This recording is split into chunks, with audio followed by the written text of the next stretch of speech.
Good evening, everyone. The September 10th, 2013 regular meeting of the Mentor Exempted Village Board of Education is called to order. This meeting is being held in accordance with Section 3313.15 of the Ohio Revised Code. Mr. Wilson, please call the roll. Mrs. Briner? Here. Mr. Mihawk? Here. Mr. Sparcia? Here. Mr. Tuttle? Here. Mr. Shaw? Here. Please join me in the Pledge of Allegiance. I pledge allegiance to the flag of the United States of America and to the republic for which it stands, one nation, under God, indivisible, with liberty and justice for all.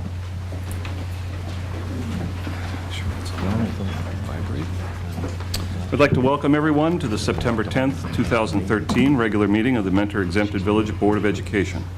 Prior to this evening, each board member has received for their review and consideration the agenda and materials associated with each agenda item for the board's approval via the district's paperless Board of Education agenda system known as Board Docs. The public can access the agenda through the school district's website. The agenda is available through the district's website for public viewing the Sunday prior to the board meeting. Board members have the opportunity to call the superintendent and chief financial officer for information concerning agenda items and to request, if needed, additional information. There are two places on the agenda when the board entertains comments from the community. The first hearing of the public is dedicated to those who wish to address the board on agenda items only. The second hearing of the public is dedicated to those who wish to address the board on any subject, whether it is an item on the agenda or another issue. When addressing the board, please state your name. Comments are limited to 3 minutes. Please address questions to the president. This meeting is being televised on a delayed basis and will be shown on Channel 96 in Mentor and Channel 22 in Mentor on the Lake. If you would please place your mobile telephones on silent mode during the meeting. Thank you. All righty. First order of business is approval of the minutes from August 20th, the special education budget hearing and the regular meeting. So moved. Second. Thank you. I would note that on pages 26 and 27, we discovered two code changes that we did take the liberty to correct in the final minutes. One designated a function number on a fund transfer. The other was a supplemental appropriation fund number.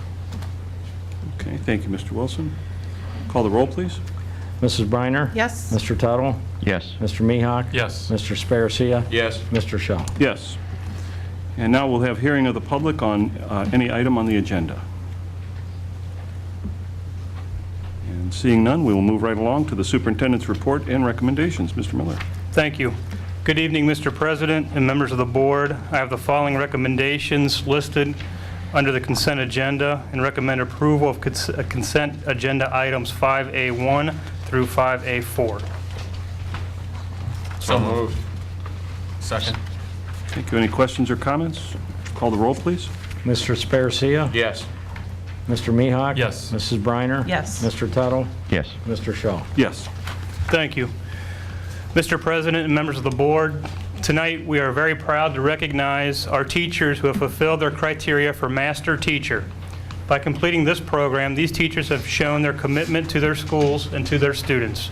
I've asked Mrs. Burnett, along with Mr. Mihawk, to make the presentations. Good evening, Mr. President, members of the board, Mr. Miller, and Mr. Wilson. This evening, I'm honored to present 11 mentor teachers to the Board of Education who have worked very hard to distinguish themselves as Master Teacher. The 11 teachers who have achieved this honor have put forth a great deal of time and effort over the course of many years. Before we recognize the 11 teachers, I would first like to thank our Master Teacher Committee who oversaw the process for our teachers. Their organization, expertise, and support to the Master Teacher Program has been beneficial to all applicants. If you are here this evening, please stand when I call your name. Kelly Vidmar, Ann Schaefer, Georgine Ruff, and Carol Larkin. We want to thank you for the time that you put forth.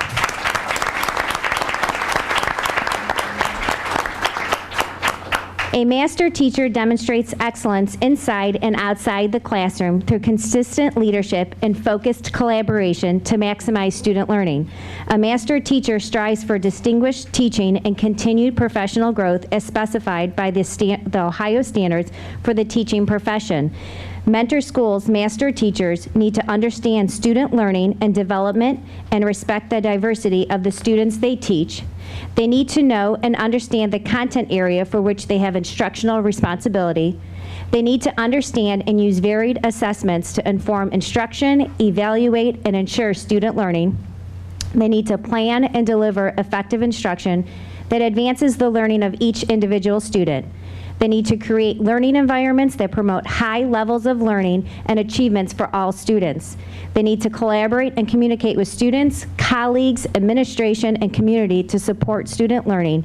And they need to assume the responsibility for professional growth, performance, and involvement as an individual and as a member of the learning community. I am proud to announce our 11 recipients this evening. When your name is called, please come to the front. I warned them as they walked in they had to say something, so they got really nervous, just to let you know. Our first master teacher recipient this evening is Heather Ambrose. Heather is currently an art teacher at Mentor High School and has been with the Mentor Schools for 21 years. Congratulations to Heather.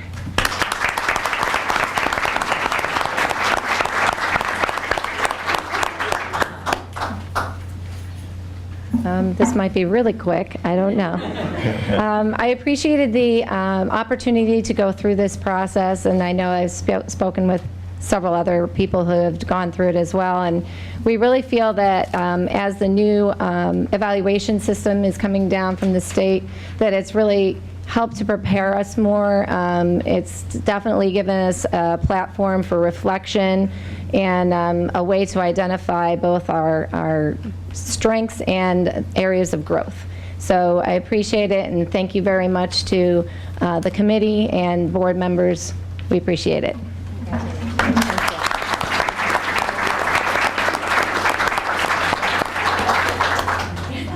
Next, I'd like to recognize Christina Bagwell. Christina is currently a math teacher at Mentor High School and has been with Mentor Schools for 18 years. Congratulations to Christina.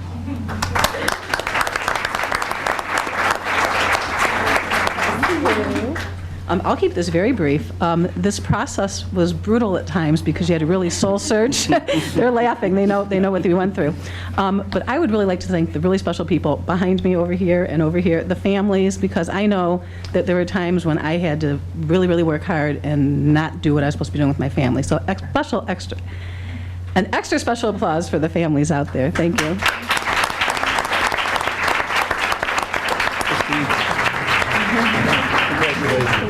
Next, I'd like to recognize Sharon Bowles. Sharon is currently an English teacher at Mentor High School and has been with Mentor Schools for 14 years. Congratulations to Sharon.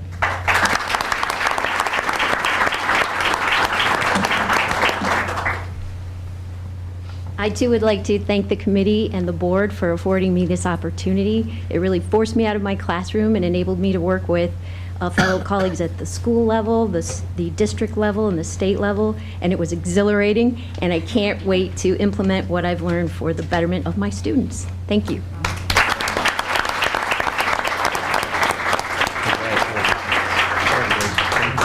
Next, we'd like to recognize Sharon Hansen. Sharon is currently a 4th grade teacher at Bellflower Elementary and has been with Mentor Schools for 24 years. Congratulations.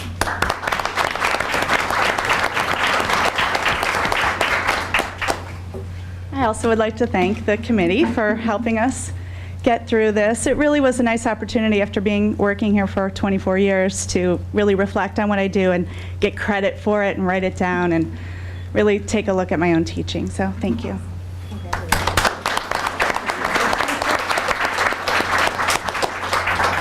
We would like to recognize Jennifer Harris. Jen is currently an English language arts instructional coach with Mentor Schools and has been with us for 8 years. Congratulations to Jen.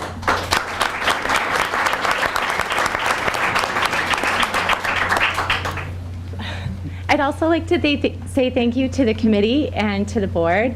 This has been a wonderful, reflective opportunity for all of us, and it was a chance for us to focus on student learning and how to improve and continue to grow in our profession. So, thank you.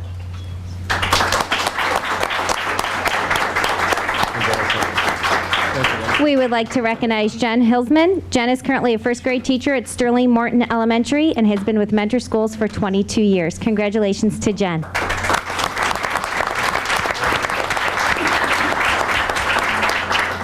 too would like to thank the committee and the board and all my friends at Sterling Morton because I wouldn't have been able to do it without them. I've been teaching in Morton for 6 years now, and I'm in the first grade classroom that I went to first grade in. So my mom was there, my grandma was there, so it's been kind of a family thing. So I really appreciate everything, and I love my job. Thanks.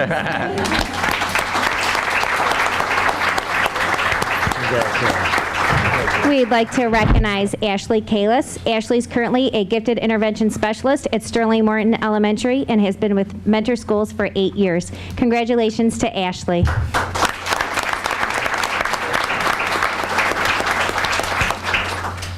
I also would like to thank the board and the committee. I know that I fired off several emails to the committee as I was going through the process to make sure that everything was just right. And I also want to thank my colleagues who have also received this designation. I think we all served as a support system for each other, and we're kind of answering questions for each other and helping guide each other along. So it was a great opportunity to reflect on my teaching, and thank you.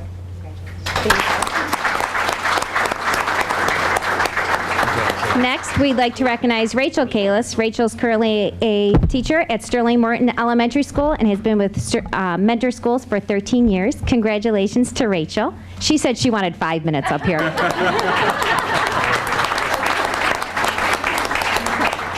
Okay, so I promise I'll make it maybe 10. No, I'm just kidding. No, I would personally like to thank the board, the committee. The committee knows I didn't fire too many emails off, but during our meetings, I fired a lot of questions at you. I know. I apologize, but it was all for good. It was all for good. I promise you, everything worked out great. I would love to thank my family, though. My kids are not here tonight, but my son was really cute this afternoon when I came home. He's like, "Mommy, where are you going?" And I said, "I'm getting an award for being a master teacher." He goes, "Congratulations for being a master." And I don't think he understood a word it was, but that's okay. I would also like to thank my principal. She's a great support system as well for us and helped us through this journey. And my colleagues, they're the best. And above all, I have to say, it's the students and the community. So I like to thank Mentor as well. Thank you.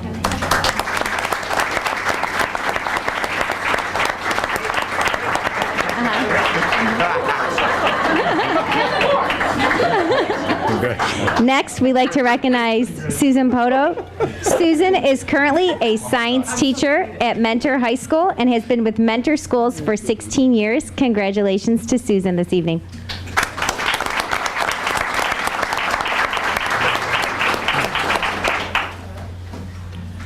Okay, I don't know why this was so nerve-wracking, because I get up and I talk to kids all day long, but for some reason this just hit me a little harder. But I want to thank the committee and the board because this was an amazing opportunity, and I really enjoyed it as much as the hard work that it was.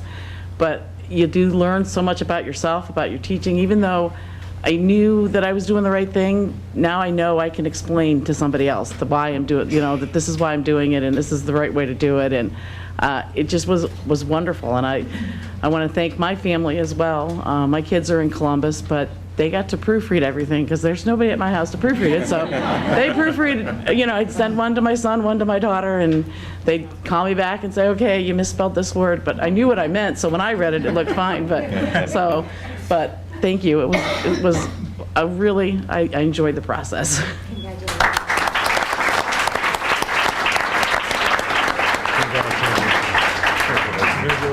Next, we'd like to recognize Kelly Stein. Kelly is currently an instructional tech teacher at Sterling Morton Elementary and Garfield Elementary and has been with Mentor Schools for 11 years. Congratulations to Kelly.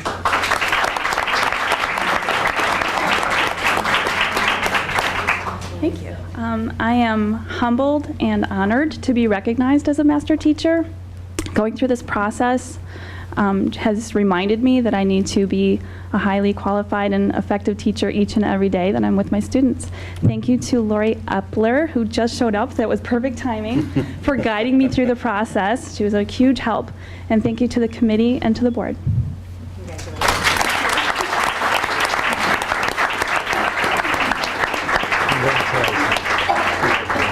We'd like to recognize Danielle Stevenson. Danielle is currently a teacher at Sterling Morton Elementary and has been with Mentor Schools for 14 years. Congratulations to Danielle.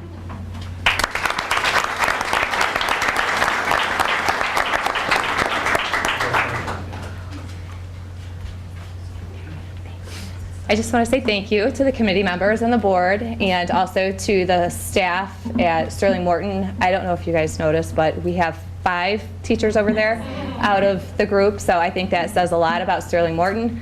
Nobody seems to know much about us, so yay for us. I also want to thank the people at Sterling Morton, because trust me, I wanted to quit this process as soon as I started it, but they kept me going, they kept pushing me, and my partner teacher back here, Lori, she helped me out a lot, proofreading everything, so I just want to thank everybody for their help and support. Thank you.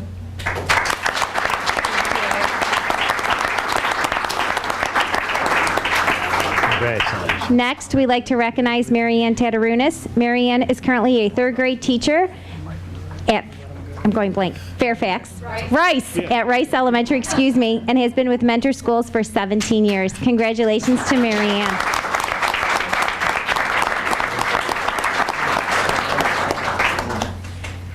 Thank you very much. Thank you to the board and to everyone. I especially want to thank my family. I'm very proud. They are my backbone for everything that I do. I think that Cardinal pride runs through my blood. I was fortunate enough to be able to grow up here and then to be able to bring my family back here, to be able to teach and work in the community, and to now be able to have my children go through the Mentor schools, which I am so proud of. And I love doing what I do. I love being a teacher. I feel very fortunate to be able to work with the people that I do. It just feels like an extended family. So thank you very much.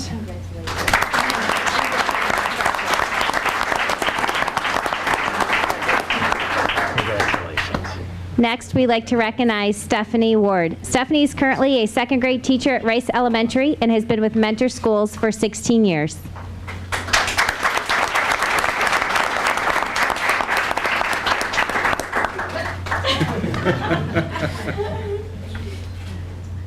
So I don't know if you're excited that you get to go last, or everybody said everything already. I don't know which way to go here, but I have to say that it was always a dream of mine sitting in a 2nd grade classroom at Bellflower Elementary when I grew up. That's what I wanted to do. So a process like this is rather humbling, and it reminds you of that dream that you had when you were little. So to be recognized as a master teacher is I think pretty awesome, because this process was painfully grueling, especially when the Morton group started at January and you decided you really didn't need to start in January because you had plenty of time. And I'd like to thank my principal, who has supported me all through my years at Rice. I thank you and I appreciate you. And also my parents, my children, and my husband, who often let me work when I probably should be doing other family things. Thank you.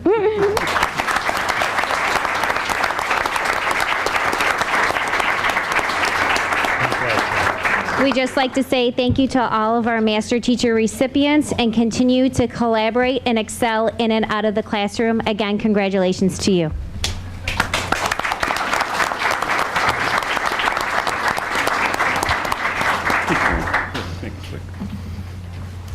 Thank you, Mrs. Burnett. Mr. President, members of the board, I'd like to give you a brief update on our current enrollment status. Currently, as of today, Mentor Schools has 7,710 students enrolled. It's about 125 students less than what we had at the end of the last school year. When we compare the current enrollment with the enrollment projections that we did last year, we're just 15 off. So they're pretty accurate. The projections have been pretty much accurate. I can tell you over the next 9 to 10 years, we're going to lose an average of just under 100 students each of those 9 or 10 years.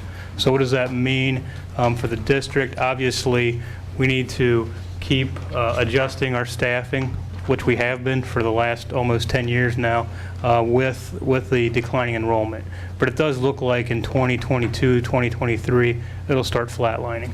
So obviously a lot can change between now and then, but I did want to give you just a brief update on the current status, and that's something as a district we always keep our eye on. Any questions on that? Okay. Next, Mr. President and members of the board, I'm recommending approval of the resolution to accept the OTES as adopted by the State Board of Education, so that we're in compliance with House Bill 153 and Senate Bill 316. So moved. Second. Any questions or comments? Call the roll, please. Mr. Tuttle? Yes. Mr. Sparacia? Yes. Mrs. Briner? Yes. Mr. Mihawk? Yes. Mr. Shaw? Yes. Thank you.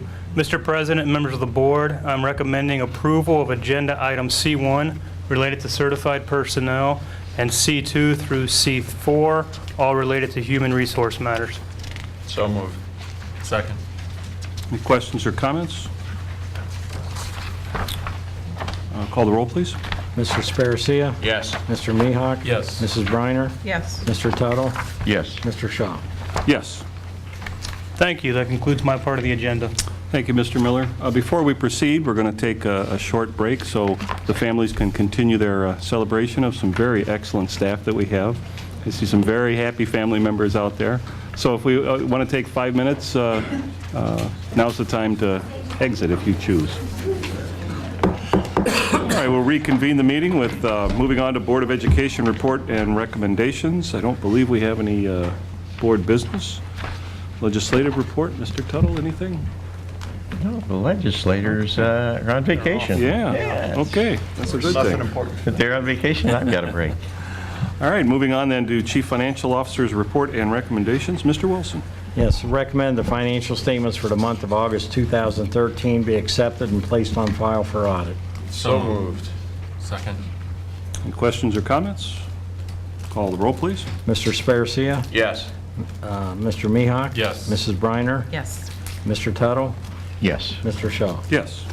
It's recommended that the investment transactions presented in Exhibit T2 be ratified. So moved.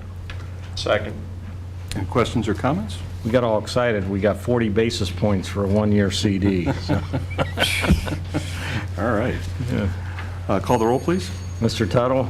Yes. Mr. Sparacia? Yes. Mrs. Briner? Yes. Mr. Mihawk? Yes. Mr. Shaw? Yes.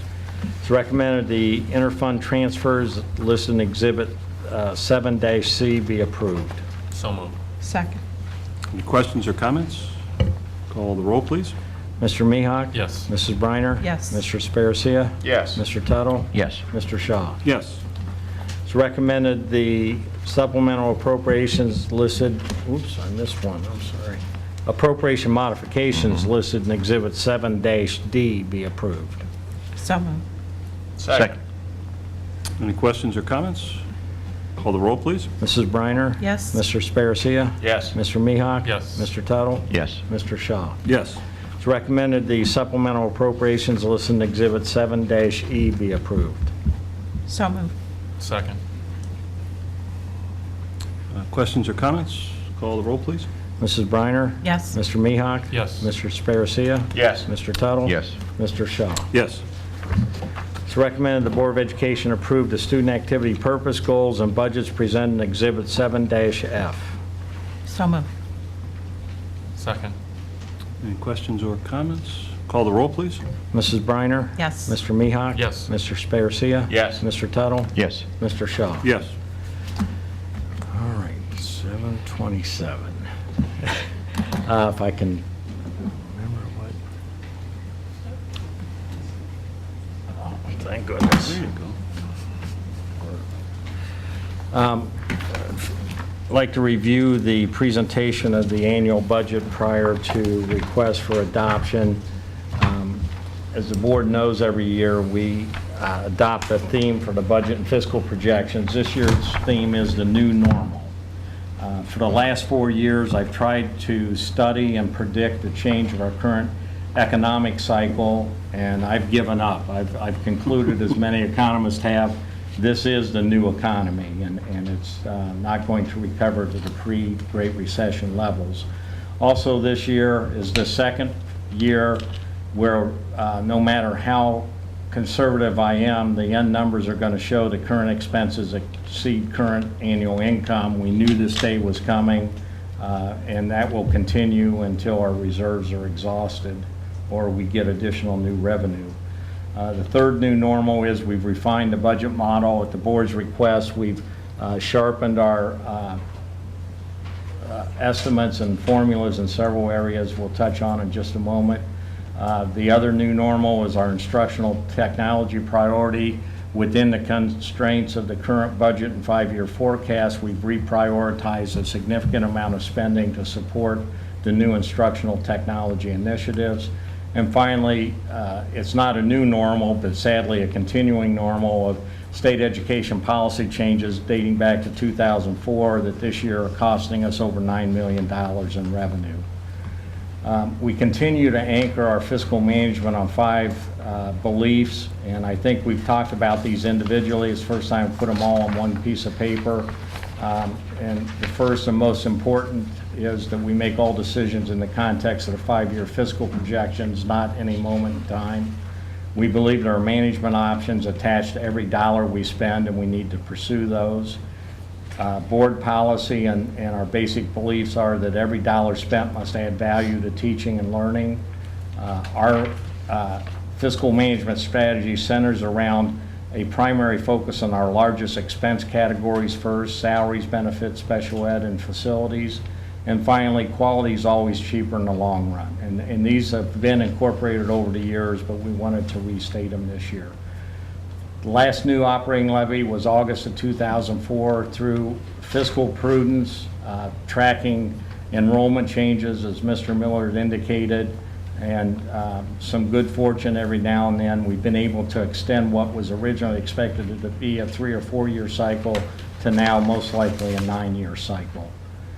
Budget model refinements I talked about is we eliminated an additional discount on local real estate tax collections, believing there would be more delinquencies as a result of the economy.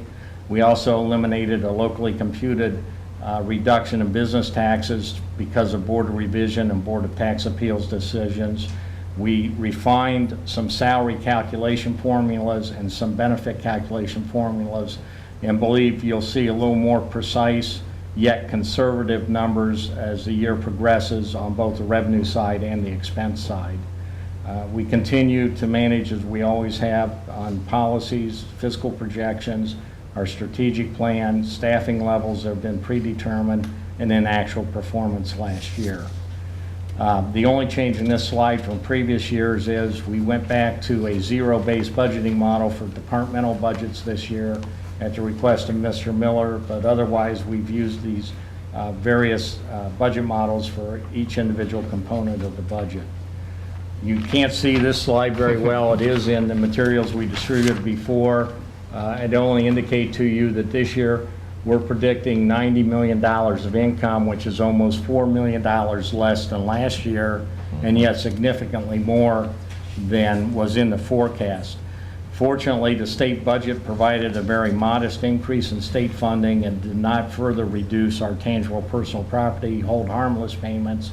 Those were the 2 primary factors. That plus we got about $1.1 million in one-time money last year from the settlement of some tax cases with business properties. You'll note red numbers on this slide. 7 of the last 10 years we've experienced a decline in year-over-year change in revenue. And unfortunately, that's not going to change going forward. This tax policy slide, you saw this when we presented the fiscal year-end projections, the May projections. We've distributed this, discussed it with our various legislators. This year, we're receiving $9 million less than we would have had there been no change in the state tax policy or education policy dating back to 2004. The cumulative loss since those began to this year's $36 million. So our challenges are adjusting to less and less income that we have every year.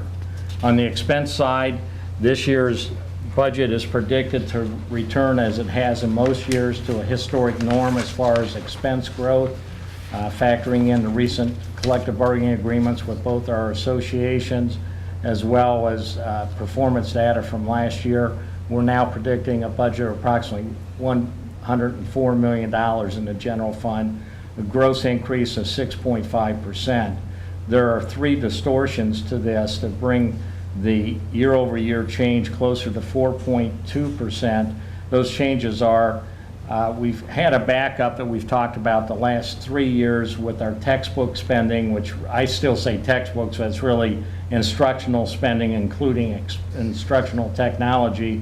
Mr. Miller determined that it was prudent to take the unspent monies from last year and supplement this year's budget. So not only did we underspend last year's budget, this year's budget's almost twice what it would have been otherwise because those monies are available to respend.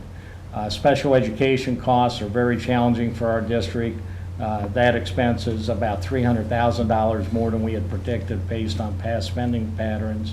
And equipment purchases encompasses a lot of the instructional technology, but it comes in the form of the purchase of iPads or Chromebooks. If we factor those out, again, the year-over-year increase is about 4.2%, which is close to our historic norm. Biggest single piece, focusing on the biggest dollars we spend, and that's staffing. We were required to reduce 10.45 positions compared to last year's actual staffing. We were able to accomplish that even though we lost some pass-through funding through the Lake County Educational Service Center that funded 4 administrative positions that we had to add this year.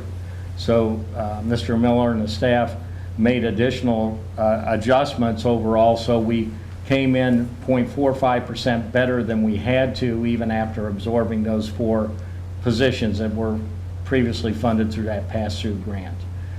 As I said, we've reprioritized within the context of the overall fiscal management strategy to fund the blended learning initiative in a very significant way. We're not just dabbling around the edges, but you'll see, as we talked about last year, we've dedicated any casino tax revenues to this initiative. Underspending in last year's budget, reprioritizing textbook spending this year, allowed for the general fund support and a permanent improvement support last year, allowed us to spend $1 million last year and budget $800,000 this year to continue to pursue those programs. In the shaded areas, you'll see, and something we're very proud of and very significant, recognition of this very difficult environment economically and the need to not rely on the taxpayers to help us out. For the 4th consecutive year, we experienced less than a 1% increase in year-over-year spending. We're not sure we'll be able to continue that this year, but that was not by accident. It was through very aggressive management.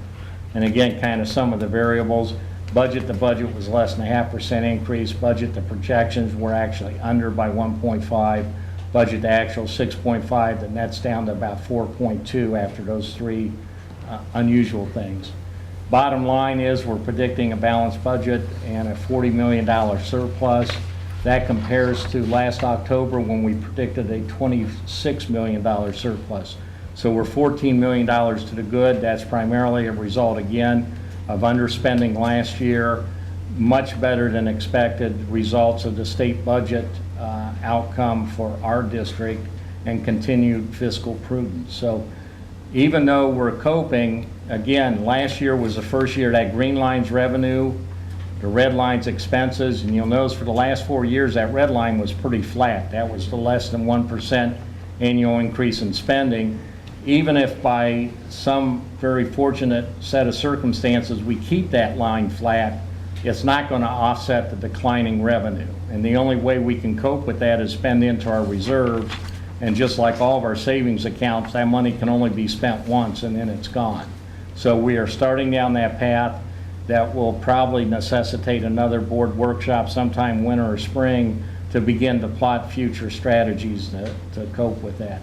And finally, later in the meeting, I want to talk about the Citizens Financial Advisory Committee. The 3 current citizen members met as a subcommittee last week and reviewed this document and believed it was worthy of adoption by the board.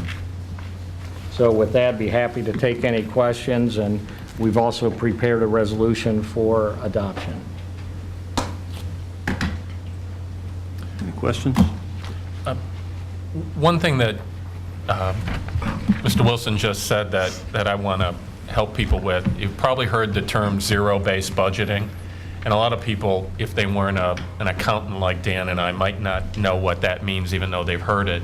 But I think it's a great idea that we've done that. What zero-based budgeting forces you to do that a lot of companies don't, you might have worked for someone that's got a budget, and they say, give me your budget for next year, and you look at it and you say, well, I'll increase it 1% or 2%, but you just keep the dollars you have. What zero-based budgeting forces you to do is justify everything you spent and be critical to take a look at, is there a better way to do everything? So you have to justify every penny, every person, every outside of salaries and benefits. And I think it's a great way to look at our own budget and force everyone to justify what they're spending. And you'd be surprised by doing that how often you come up with maybe there's a better way that's more efficient or more economic. And I give Dan, you and Mr. Miller credit for pushing that issue, because that's a way to be critical of every dollar we spend and justifying that it's for the right reason. Very good. Any other questions or comments? We need a motion? Yes, Yeah, please. we'll need a motion. So moved. Second. Call the roll, please. Mr. Mihawk? Yes. Mr. Sparacia? Yes. Mrs. Briner? Yes. Mr. Tuttle? Yes. Mr. Shaw? Yes. I believe that was my last item this evening. Correct. Thank you, Mr. Wilson. Any unfinished business of the board? I don't believe so. Any new business? If I may, just very quickly, I corresponded with the board last week about the interest that we've received to have folks join the Citizens Financial Advisory Committee. We have 3 openings for citizen members. We had 9 people indicate a desire to participate in getting reactions from board members and the remaining 3 citizen members and Mr. Miller. There are 3 names that kind of emerged as the first folks to look at. And I'd like to suggest that I arrange sometime in the next week or so brief informal interviews involving the board president, vice president as members of the committee, along with Mr. Miller and myself, to confirm if these 3 candidates are the right fit for us, or if not, to go on to others. So if there's no objections, and if Bill and Drew, if you're available, we'll coordinate schedules and do that. Absolutely. Okay. No objections? Okay. Very good. Thank you, Dan. Any other new business? I don't believe so. Hearing of the public? Anyone? No need for executive session, so I will take a motion for adjournment. So moved. Second. Call the roll, please. Mr. Sparacia? Yes. Mr. Tuttle? Yes. Mrs. Briner? Yes. Mr. Mihawk? Yes. Mr. Shaw? Yes. Thank you very much, everyone.